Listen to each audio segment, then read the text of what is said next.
Halloween on Janiki is exactly the same as you would find it on Earth. Traditionally, kids and adults alike cosplay as characters from popular anime, TV shows, and even scary monsters. The kids of Janiki knock on the doors of neighbouring and nearby houses to say the phrase trick or treat, when in reality all they want are treats. Whereas most adults on Janiki wouldn't shy away from this moment to hold parties with Halloween coloured lights, music, and a whole array of horribly named and bad punny alcoholic drinks themed after Halloween. Regardless of who you are or what you're doing on Halloween night, the moment you hit your bed could be your unlucky 1 in a million chance to encounter the same nightmare that's been plaguing Janiki since the Dark Blanket days, when the legend themselves, Janiki, cursed the solar system into a new age of darkness. They say this nightmare entity visits those who are wavering on the path of having a decent heart in life. This nightmare is so frighteningly real that people have awoken from their nightmares sweating from head to toe. Some have even violently vomited shortly after they awaken, and all accounts report that their nightmares felt too realistic to just be some ordinary nightmare.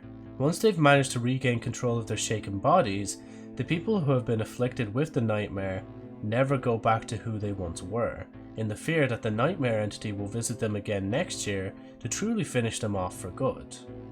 Even though this nightmare hasn't been reported to as often as it used to, if anything, its influence has been dwindling since its first reported cases found back in the year 960. Joseph Flara's Ironflower started to investigate this nightmare years ago. He came across a documentary video titled Halloween Nightmare: The Truth Behind This Ancient Horror. Once he had watched the documentary in its entirety, he paused at one of the final frames of the documentary before the credits rolled to keep a mental note of what people were saying they saw.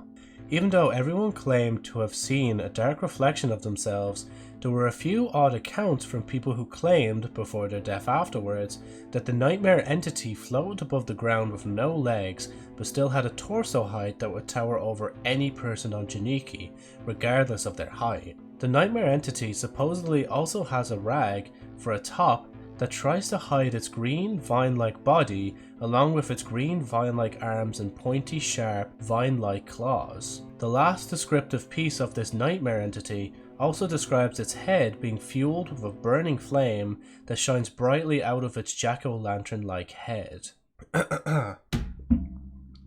Do, re mi fa sol la ti do. You're welcome.